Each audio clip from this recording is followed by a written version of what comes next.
This program is brought to you by Link TV for educational and non-commercial use only. Palestinians celebrate in Gaza. Will the agreement between Hamas and Fateh hold? And will Olmert's plans for Aqsa Mosque spark a third Intifada? All this and more on Link TV's Mosaic Intelligence Report. In Gaza City, celebratory gunfire was heard for more than 1 hour after rival Palestinian factions signed a power-sharing accord to end months of bloodshed and agreeing to Islamic resistance movement Hamas heading up a new coalition government that will respect past agreements with Israel. Reacting to the agreement, a spokeswoman for Will Olmert, the Israeli Prime Minister, said that any new Palestinian unity government must abide by previous Western demands.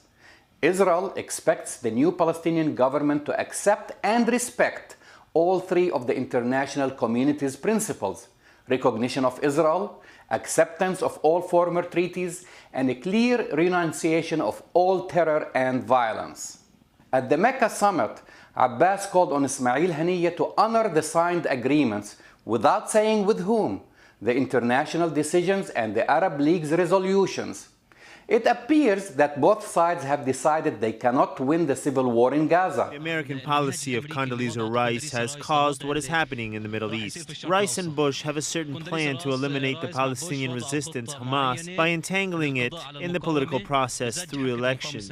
And therefore have reached an agreement with vague formulas that each side can live with. At this moment, the agreement seems to satisfy the mediators, the Saudis as well as France and England. But to Israel's dismay, it appears that the Palestinian Authority chairman Mahmoud Abbas and his Fatah faction are moving closer to Hamas's radical ideology than the other way around. There is no commitment in the letter to maintain past agreements and no direct recognition of Israel. But its wording is sufficient, at least for Saudi King Abdullah, to lift the siege on the Palestinian Authority. A first test of international acceptance of the deal could come on February 19th, when Israeli Prime Minister Will Olmert, President Abbas, and Secretary of State Condoleezza Rice are due to meet in Jerusalem for talks intended to revive the peace plan. In scenes broadcast on Saudi television, King Abdullah sat flanked on each side by Mr. Abbas and Mr. Mash'al, chairman of the political bureau of Hamas. Mash'al looked more like the Prime Minister than actual Prime Minister Haniyeh. Meanwhile, Will Olmert, looking for a diversion from his political woes, has okayed renewed excavations around Aqsa Mosque in spite of calls from his own defense minister to abort such a project. Inevitably, clashes between Israeli police and Muslim worshippers have resulted. Clashes reminiscent of the year 2000, when Ariel Sharon's controversial visit to the mosque sparked the Second Intifada.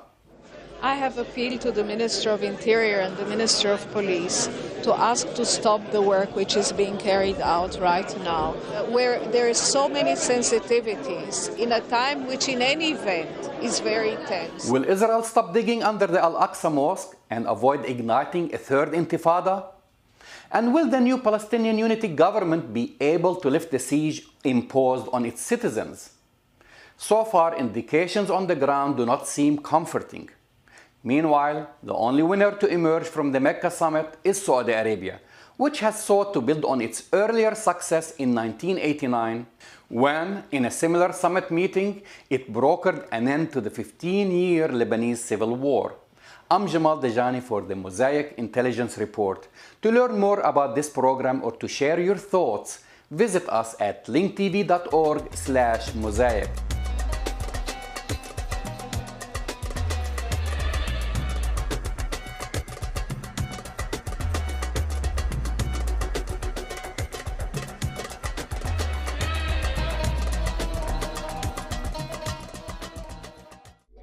This program was brought to you by Link TV for educational and non-commercial use only.